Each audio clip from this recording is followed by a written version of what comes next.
네, 오늘은 이제 민수기 14장 마무리 달랑 말씀을 나눌 건데 양이 많아서 오늘 다 못 나눌 것 같네. 화면까지 나가겠습니다. 네, 이어서 가나안 땅 정탐 이후 열 정탐과 하나님 말씀에 이 유아들을 회중시키는 말씀 나누겠습니다. 민수기 14장 26절로 35절 읽고 들어갑니다. 여호와께서 모세와 아론에게 일러 가라사대 나를 원망하는 이 악한 회중을 내가 어느 때까지 참으랴. 이스라엘 자손이 나를 향하여 원망하는 바 그 원망하는 말을 내가 들었노라. 그들에게 이르시기를 여호와의 말씀에 나의 삶을 가리켜 맹세하노라. 내가 너희 말이 내 귀에 들린 대로 내가 너희에게 시행하리니 너희 시체가 이 광야에 엎드러질 것이라. 너희 20세 이상으로 계수함을 받은 자 곧 나를 원망한 전부가 여분네의 아들 갈렙과 눈의 아들 여호수아 외에는 내가 맹세하여 너희로 거하게 하리라 한 땅에 결단코 들어가지 못하리라. 너희가 사로잡히겠다고 말하던 너희의 유아들은 내가 인도하여 드리리니 그들은 너희가 싫어하던 땅을 보려니와 너희 시체는 이 광야에 엎드러질 것이요 너희 자녀들은 너희의 패역한 죄를 지고 너희의 시체가 광야에서 소멸되기까지 40년을 광야에서 유리하는 자가 되리라 했어요. 참 이것은 너무나 중요한 성경 전권에서도 아주 비중이 아주 큰 그런 단락입니다. 오늘 말씀에서 보면 너 20세 이상으로 계수함을 받은 자 이야기가 나왔고 너희가 말하던 유아들 이라고 너희의 유아들은 내가 인도하여 드린다 이렇게 대비해서 말씀했어요. 20세 이상으로 계수함을 받은 자는 육적인 나이가 그렇다는 거죠. 유아들이라는 건 출애굽한 지 2년밖에 되지 않았기 때문에 이스라엘 모든 백성들이 하나님이 보시는 영적인 나이는 아직 젊은이들이다 지금 이런 말인 거예요. 이런 기본 개념을 잘 이해를 하셔야 하는데 이 문제가 이해가 잘 되지 않으면 오늘날 기독교계의 신앙생활이 많은 혼선이 오는 원인이 된다. 육신적으로는 성인이지만 하나님이 보실 때 그 구속하셔서 새로운 피조물로 재창조하신 그 속사람의 상태가 너무 어리다라는 것을 지금 말하는 거잖아요. 자, 유아들 그랬는데 출애굽 2년이 지난 이스라엘은 육적으로는 20세 이상의 어른들이었으나 영적 수준은 유아들이었는데 약속하신 안식의 땅이요 젖과 꿀이 흐르는 가나안 땅을 너희가 싫어하던 땅이라고 말씀하셨고 육적으로는 청년 이상이었던 그들은 약속의 땅을 보지도 못하고 들어갈 수가 없다고 선언하셨습니다. 약속의 땅을 보고 들어갈 자들은 그 대신 여호수아와 갈렙은 살아서 그 땅을 들어갈 것을 지금 얘기하는 거예요. 그런데 이제 앞으로 15장 16장에 넘어가면 교회 중에서 반역을 일으켰던 그 반란을 일으켰던 주동자들 고라와 아비람과 다단과 이런 사람들이 가족 이런 사람들은 산채로 음부에 이렇게 던져진 말씀이 나왔어요. 그러니까 살아서 약속의 땅에 들어가는 문제와 산채로 음부에 이제 그때 당시는 심판이니까 음부라도 불꽃 중에 들어가는 거죠. 그런 문제를 지금부터 잘 생각을 해봐야 되는 거예요. 자, 그런데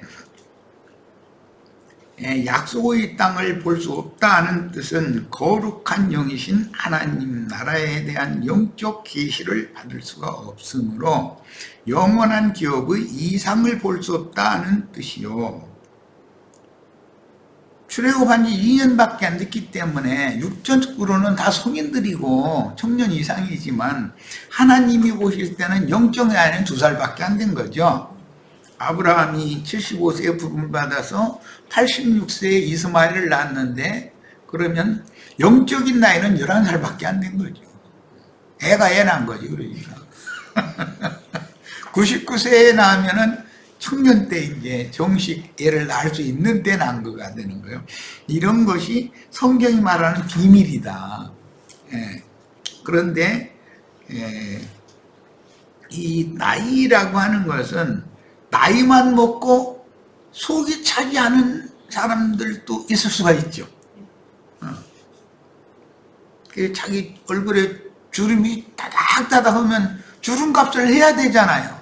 머리가 좀 하얘면 머리카락 값을 해야 되잖아요. 그런데 이거는 사람이 동서남북 방향구분도 못하고 무슨 무아래도 모르고 막 나가려고 그러고 이렇게 나가면 이것은 교회 생활을 아무리 신실하게 잘한 것처럼 해도 그것은 생각해 볼 여지가 있는 것이죠. 세상에서는 그 배움이 없는 자다, 또 바른 교육을 가르침 받은 적이 없는 자다 해서 본디 없는 자식이다 이렇게 해가지고 근본 없는 자식이다, 애비 없는 자식이다 그 말이거든요. 아버지의 엄격한 훈육을 받지 못해서 낙됐다 이제 이렇게. 하나님이 지금 보실 때 이 자식들이 자신이 낳았는데도 이게 그냥 무턱대고 원망하는 말만 하고 그냥 불평하는 말만 쏟아내놓고 이렇게 할 때는 하나님이 화가 난 거죠, 말하자면. 그러니까 이제 지금부터는 당연히 38년 동안 하나님이 따끔하게 교육을 하겠죠. 자, 너의 시체는 이 광야에서 엎드러질 것이요 너의 자녀들은 너의 패역한 죄. 이 패역이라는 건 거스르고 거스른다라는 말이 반복된 용어예요. 이게 사람은 거스르는 근성이 피와 살 속에 유전되고 있는, 흐르고 있는 거예요. 유아도 엄마 저 빨아가면서도 엄마 저 꼭지 막 그냥 좋게 만지면 얼마나 이뻐 귀엽고 쥐어뜯고 막 하고 이렇게 그렇게 하지 말라고 해도 안 듣잖아요. 그건 타고난다는 거거든. 지하고픈 대로 뭔가가 마음에 안 든다 해가지고 그럴 텐데 자세를 좀 새로 눕혀달라든지 뭐 그런 뜻을 말하는데 표현을 그렇게 하겠죠. 말은 못하니까. 그런데 그런 것을 타고난다는 거예요. 너희의 시체가 광야에서 소멸되기까지 40년을 광야에서 유리하는 자가 되리라. 이 40년이라는 이 용어가 굉장히 이제 중요하지요. 앞으로 반복해서 뭐 40일 또는 40년 또는 400년 이런 용어들이 많이 반복되니까. 자, 본문에서 너희 시체라는 말씀은 출애굽한 지 2년이 지난 영적 유아들, 영적 나이로는 유아들이고 그 40년 동안에 육적인 청년 이상의 모든 그 겉사람은 다 시체라는 건 이제 호흡이 끊어진 송장이라는 이제 그런 뜻이고, 영적 의미로 이제 셈족들은 그 비석이라고도 번역이 되는데, 이것은 그 사람의 살아생전의 업적이나 그 이름을 기념하는 것이 비석이었기 때문에 그 이제 거기에는 송장의 이름이 거기에 기록이 되어 있죠. 그런 개념으로도 이제 성경이 번역을 합니다. 그래서 열 정탐들이나 열 정탐들은 지금 초등교사들, 젖먹이 선생들이고, 이스라엘 모든 백성들은 유아들이다, 갓난아이들이다, 지금 그런 뜻입니다.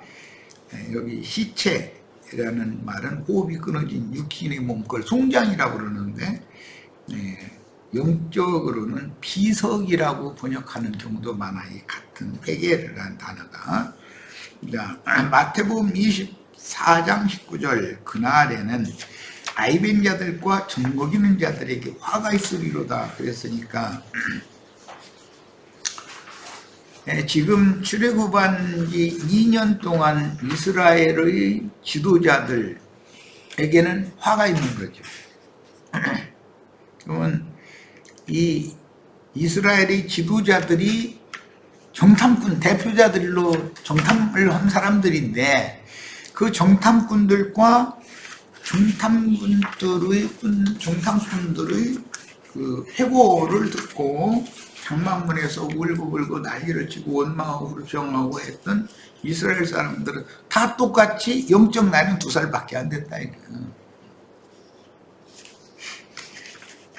자, 광야에서 유리하는 동안 소멸된다는 말씀은 옛사람이 낡은 사고에 붙잡힌 혈과 육의 몸이 완전히 후패되어 없어지기까지 광야를 헤매다가 일생을 마친다는 뜻이니, 희체가 된다는 말은 이제 호흡이 끊어진다 그 말이니까 6월절을 먹고 출애굽하는 구원을 받았으나 이 사람들이 구원을 못 받은 사람들 얘기가 아니죠. 6월절을 먹고 홍해를 건너 나왔으니까 회개하여 지난 죄들의 사면을 받고 거듭난 사람들을 상징한 거니까, 그래서 영적 구원을 받았으나 그 영적 생명이 너무 어리면 천국에 침노하는 전사들에게 주실 보상을 받을 수가 없다는 뜻이다 말이에요. 구원을 못 받았다는 뜻이 아니에요. 이제 이런 말씀에 대해서 교회가 너무 지금 오해하고 있는 거죠. 광야에서 죽었으니까 다 그들은 구원 못 받은 사람들 아니냐 이러는데 그렇지 않아요. 그 다음에 너희가 그 땅을 탐지한 날수 40일의 하루를 1년으로 환산하여 그 40년간 너희가 너희 죄악을 질지니 너희가 나의 시로 버림을 알리라 하셨다 하라 그랬는데, 탐지한 날수는 40일이었는데 40년으로 확대 적용을 했고, 이제 400년, 이제 400년, 430년이 됐지만 400년으로 확대 적용이 되죠.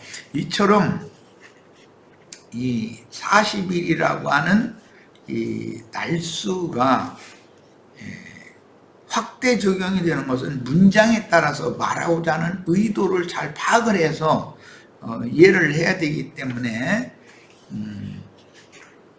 성경이 사용하는 어떤 시간, 하나님의 시간 개념이라는 것은 인간 세상의 시간 개념과는 전혀 다르다. 왜? 하나님은 영원하시고 사람은 유한하니까 시간 개념이 다를 수밖에 없죠.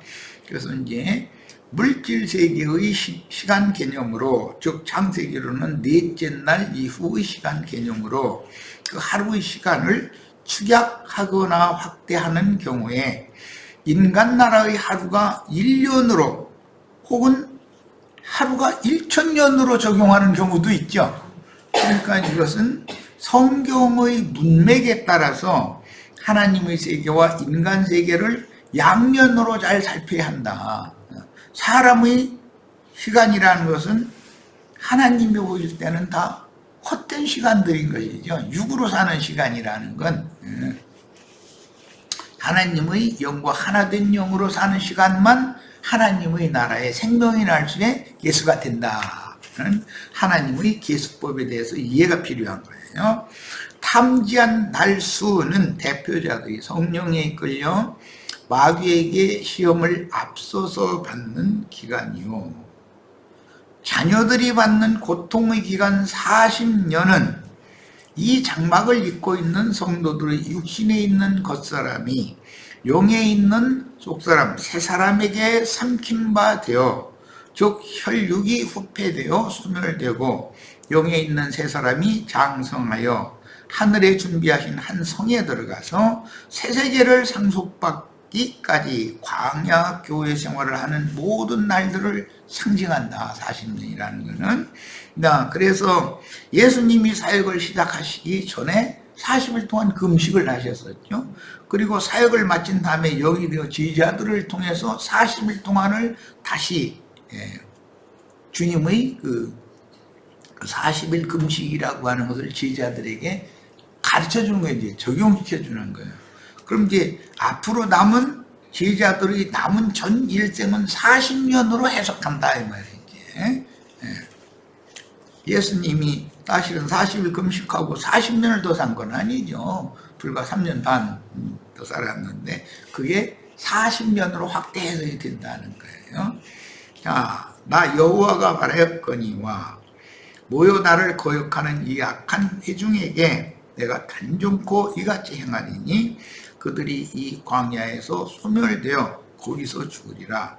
이 광야에서 소멸되어 죽는다 라고 그랬어요. 이것은 이제 우리는 여러 번 말씀을 이런 증거를 이제 다 같이 나눴는데 우리가 어머니의 태로부터 세상에 태어나는 순간부터 우리는 매일매일 지금 죽음을 향해서 가는 중이지, 자꾸 생명이 더 건강해지고 온전해지는 쪽으로 가는 게 아닌 거다라는 것에 대한 인식이 필요한 거죠. 이제 그런 것이 소멸되는 거죠. 우리가 태어나서 이 육신의 몸이 흙으로 돌아가기까지는 전부 사실은 소멸되는 기간이지. 그래서 실제로 이제 의학적으로도 우리 인체는 1년에 한 번 이 모든 세포가 전부 탈바꿈하는 거예요. 계속. 그래서 나는 때가 많이 나온다고 나만 많이 나온 게 아니라 모든 사람이 허물을 다 벗는 거예요. 매일매일.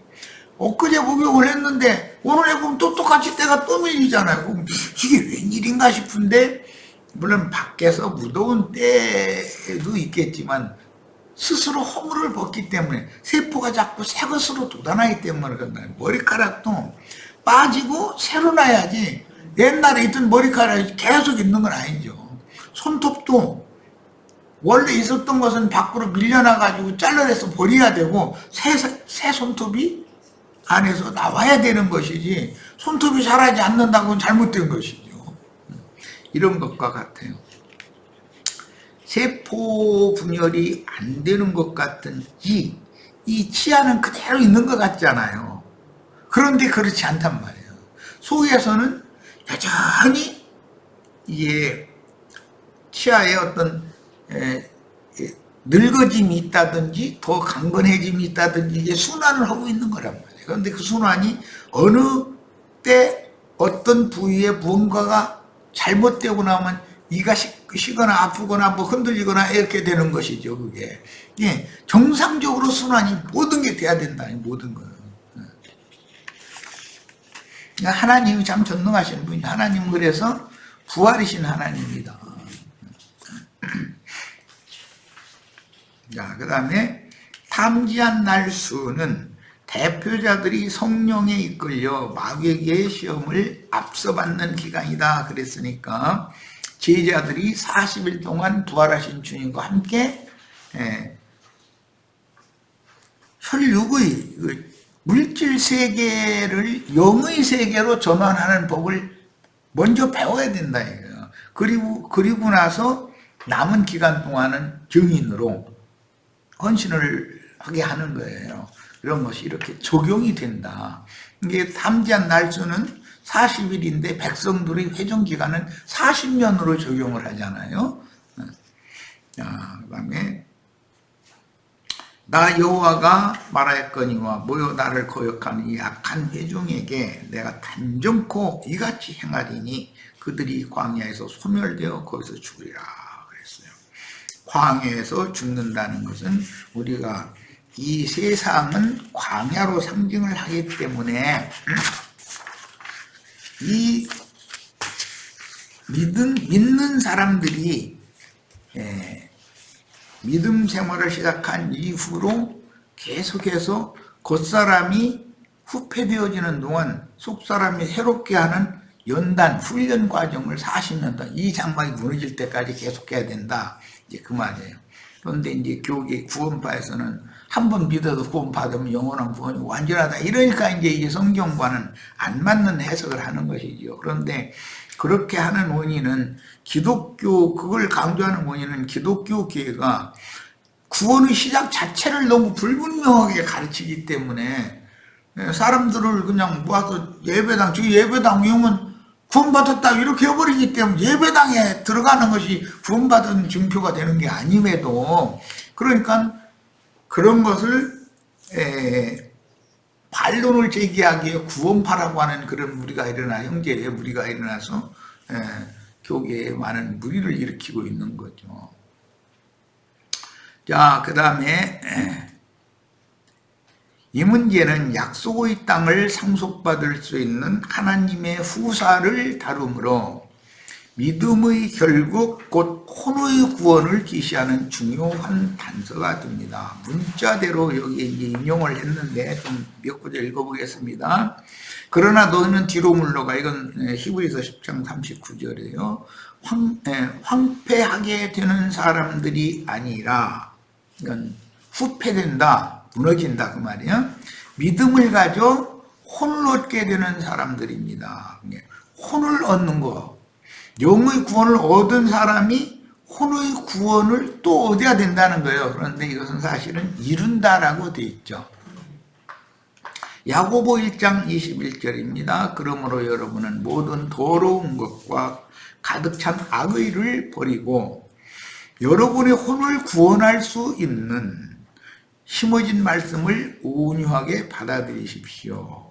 이렇게 했는데, 이건 모두 회복력을 인용을 한 겁니다. 우리 번역이 모호하기 때문에 혼의 구원이라고 하는 것에 대해서 기독교계는 들어본 적도 없다고 그러죠. 왜? 개역 성경에 그런 말이 없으니까. 그런데 이것은 헬라어 성경을 직역을 한 좋은 번역이기 때문에 내가 이 성경을 인용을 하는 거예요. 베드로전서 1장 9절, 여러분의 믿음의 결말인 혼의 구원을 받습니다. 이렇게 했어요. 이건 이제 개역 성경도 믿음의 결국은 영혼의 구원이니라 했는데 혼의 구원을 말하는 거예요. 예, 믿음의 결국은 혼의 구원을 받는 것이죠. 처음에 믿을 때는 영이 구원을 얻었고, 믿음의 결국은 혼이 구원을 얻는 거예요. 야, 이건 이제 복음서에서 여러 부분과 여러 모양으로 예수님이 여러 번 말씀하신 내용인데, 일단 마태복음 10장 37절로 39절 보겠습니다. 아버지나 어머니를 나보다 더 사랑하는 사람은 나에게 합당하지 않고 아들이나 딸을 나보다 더 사랑하는 사람도 나에게 합당하지 않으며, 자기 십자가를 지지 않고 나를 따르는 사람도 나에게 합당하지 않습니다. 혼생명을 얻는 사람은, 이렇게 번역이 됐는데, 자기의 옛사람의 육적 자아, 자기 자신을 보존하는 사람은 그 말이에요. 이런 것은 이제 우리들이 쉽게 표현하자면, 뭔 일이 있을 때 자기 자존심을 지키려고 노력하는 사람은 그 말이에요. 그런 사람은 주님의 세계에서는 그 혼을 잃는다. 자기 자존심을 뺏겨버리는 것이죠. 그것이 의미가 없게 되니까 이 세상에서 자기 자존심을 세워서 사람들한테 뭐 이렇게 계임을 받고 높임을 받았어도 하나님의 나라에서는 그게 아무 의미가 없다. 지금 이걸 말한 거예요. 그러니까 자기 혼생명을 잃는 사람은 혼생명을 얻는다. 이렇게도 표현을 했어요. 그러니까 이게 이제 역설법이라고 그러는데, 나의 혼생명을 잃는다라는 것은 나를 부인한다 이 말이란 말이에요.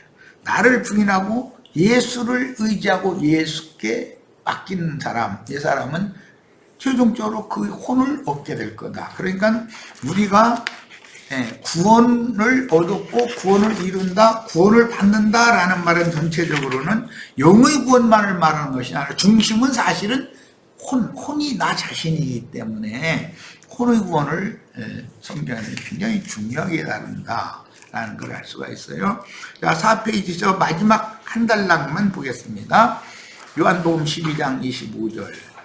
자기 혼생명을 사랑하는 사람은, 그러니까 이것은 옛사람인 나를 아끼고 사랑한다 이 말이죠. 그 사람은 혼생명을 잃을 것이고 주님의 나라에서는 이 세상에서 자기 혼생명을 미워하는 사람은, 그런데 자기를 미워한다는 게 쉽지가 않죠. 누구를 미워해야 되느냐? 못된 짓을 하는 사람은 미워하기가 쉬워요. 내가 뭔가를 못된 짓을 해 그러면 자기 스스로도 아이고 이놈아 하고 탄식하잖아요. 그런데 선을 행하고 의를 행하고 그러면은 은근히 기분이 좋아지고 뭔가 이렇게 업돼가지고 자꾸 높아져, 자꾸 올라가. 이게 문제라는 거예요. 그러니까 자기 혼생명을 미워한다, 자기를 부인한다라는 것은 선한 사람, 옳은 사람을 부정하고 미워한다는 말이지, 못된 짓 하고 나쁜 짓 하는 사람을 미워한다는 말이 아니에요, 사실은. 그러니까 이게 정말 참 역설법이고 어려운 이야기죠. 자, 성경이 말씀하신 자기라는 용어는 각자의 마음에 숨은 사람의 실존인 혼생명이므로 이걸 자아라고 그러죠. 영이 거듭난 후에 반드시 혼의 구원을 이루어 온전케 된 의인으로 데려감을 받아야 됩니다. 의인이라고 하면 영만 데려간다는 게 아니죠. 사람의 바탕, 그 사람 자신은 혼이지, 예. 혼생명의 근원이 영적 생명인 것이지. 그러니까 이걸 잘 이해를 하셔야 돼. 옛사람의 육적 자아인 타고난 인간의 자존심을 지키려고 복음에 복종하지 않는 사람은 나는 예수 안 믿어도 잘 산다, 뭐 많은 먹고 사는데 아무 지장 없으니까 나보고 예수 믿으라고 하지 말아라, 이런 사람들도 있죠. 그 사람들은 뭐냐면 자기의 세상적인 인간 자존심이 그를 떠받치고 있기 때문에 그걸 무너뜨리기가 쉽지 않은 것이죠. 그런 사람 보고 대뜸 성경 말씀을 인용하면 당신도 죄인이니까 죄사함 받아야 돼, 이런 식으로 만약 했다가는 싸우자는 얘기밖에 안 되는 거죠. 그 사람 자존심이 그를 떠받들고 있는데 그 사람 보고 당신 죄인이니까 회개해야 된다 이랬다가는 그 싸우자는 얘기지, 그게 뭐예요. 그래서 전도가 어렵다는 거, 이게. 출애굽한 12지파의 이 광야교회 생활은 구속받은 성도의 교회 생활이라는 건 성도의 예배하는 이생의 삶을 의미하는데, 오는 새 세계에 들어가기 위하여 광야의 끝으로 상징된 교회 시대의 끝에는 나의 인생에도 종결이 끝이 있겠죠? 시작이 있으면 끝이 오는 건 당연한 거예요. 오는 새 세계에 들어가기 위하여 광야의 끝으로 상징된 교회 시대의 끝에는 반드시 후사들을 추수하기 위한 하늘의 큰 전쟁이 있을 것입니다. 그런데 추수가 양면에 있다는 것이 중요한 것이죠. 하늘이 정한 세상 끝날까지 그 이제 성경이 말하는 7대라고 그러는데, 마지막 한일이라는 건 한 시대의 종결기에 반드시 반복되기 때문에 그 한 시대의 종결기까지는 개인적으로 부름을 받고 개인적으로 데려감을 받죠. 각자가 음부로 데려감을 받는 거예요. 그런데 추수를 종결할 때는 살아있는 사람들 짐승의 이름이나 그 이름의 표시를 이마에나 손에 받지 않으면 한꺼번에 다 죽인다 그랬으니까 싹 걷어버린다, 이제 이 말이죠. 그러니까 우리는 그날이 오기 전에 미리 온전한 사람이 되어져서 주 안에 개인적으로 데려감을 하다 편안히 쉬다가, 오는 부활 때에는, 그때는 단체적으로 일어날 거니까, 무덤에서 자던 자들이 그때는 한꺼번에 일어날 거니까, 그때 이기는 자의 부활, 첫째 부활로 일어나서 거룩한 성 예루살렘으로 데려감을 받는 그런 신앙을 추구해야 되겠다. 항상 개인적인 면과 단체적인 면이 있다는 거예요. 이게 하나님이 경륜에 따라서. 자, 6월절의 구속 곧 핏뿌림으로 말미암아 지난 죄들을 사면받고 침례를 상징하는 홍해바다를 건너서 출애굽한 백성 중에도 20세 이상으로 계수되어 하나님의 군대로 편성되었으나 목적지인 안식의 땅에 들어가지는 못하고 광야에서 다 소멸되는 것은 오늘을 사는 우리들의 신앙을 비추어 보게 하는 거울입니다. 그러니까 우리가 처음에 복음을 듣고 예수를 믿어서 교회 생활을 시작한 이후에 우리가 이 생을 떠나는, 각자의 이 생을 떠나는 날도 있겠지만 하나님의 경륜에는 단체적으로 한 시대를 종결하기 위해서 싹 걷어버리는 단체적인 추수도 있는 것이다. 그런데 우리는 단체적인 추수기를 눈앞에 두고 있을 수도 있다는 거예요, 지금. 우리 세대에 이 말이 응할 수도 있는 거 아니에요. 그러나 우리가 추구하는 바는 개인적인 추수를 받아서 낙원의 데려감을 받아가지고 단체적으로 부활할 그때는, 마지막 나팔 소리가 날 그때는 첫째 부활에 참여하는 신앙을 가져야 되겠다, 이거예요. 이제 이런 얘기는 기독교계에서는 굉장히 어려운 이야기죠. 믿는지 안 천당에 불신자 지옥인데 뭐 이렇게 복잡하냐 이렇게 나오고, 어떤 사람들도 하고 심플하게 좀 하지 뭐 그러냐 그러는데, 어떻게 해야 간단하게 하는 거예요? 지금 내가 말하는 것보다 더 간단하게는 말할 수 없잖아. 뭐가 심플한 건데. 이 말은 처음 분명한 믿음으로 시작한 믿음을 끝까지 지키며 달려갈 길을 마치지 못하고 뒤로 물러감으로 안식에 이르지 못할 자들도 많이 있다는 뜻이다. 우리가 최종 목적하는 바는 안식에 들어가는 거죠. 젖과 꿀이 흐르는 가나안 땅을 안식이라고 그러죠. 이제 신명기에 보면 너희가 아직은 안식에 이르지 못하였거니와 이제 이렇게 말씀이 나오는데, 안식이라는 건 약속하신 가나안 땅의 기업에 들어가지 못했다 그 말이에요. 그 안식은 예수님을 말하는 거예요, 실제로는. 그런데 예수를 믿었으면서도 최종적으로 안식에 들어가지 못할 자들도 많이 나온다는 거예요. 왜? 광야에서 엎드러져 죽는 자들이 그만큼 많다는 말인데, 그들은 히브리서 4장에 의하면 받은 말씀을 믿음으로 자기 것으로 생명이 되도록 취하여 화합하지 못했기 때문이다. 말씀을 머리로는 많이 하는데 화합했다는데 소화시켜서 자기 피가 되고 살이 되고 뼈가 되게 하지를 못했기 때문이다, 이 말이에요. 그러니까 지금 이제 너희 유아들을 전부 너희를 회중시킬 때 너희 유아들은 40년 후에 앞으로 38년 후에 약속의 땅에 보고 들어가게 할 거지만 너희는 광야에다 엎드러지게 할 거다, 이제 이렇게 이제 말씀하셨는데, 그 지금 2년 되어진 유아들이 앞으로 40세가 되어지면 그러면 그들은 가나안 땅에 들어가고 너희는 이 광야에서 다 죽고 소멸될 것이다, 지금 이 말이에요. 그래서 약속의 땅을 악평하고 다른 인도자를 세워 애굽으로 다시 돌아가기를 원했다는 것은 그 땅에 거하는 네피림의 후손 아낙 자손들을 두려워하는 마음 때문이었는데, 이것은 예표로서 다 오늘을 사는 우리들의 신앙적 생명 성숙 정도를 가늠하는 그림자입니다. 이 말은 변질된 종들, 즉 네피림의 후손들이라는 게 오늘날은 신부님들, 목사님들을 말하는 것이기 때문에, 세상 대인들을 말하는 것이기 때문에 당시의 유명한 자들의 종교 조직을 두려워하고 하나님의 말씀을 사람의 교훈으로 가르쳐 젖먹이를 양육하는 초보의 도에 붙잡혀 아직도 젖을 떼지 못했기 때문에 여전히 육체에 속한 어린아이 신앙을 그들이 벗어나지 못했다는 뜻이다.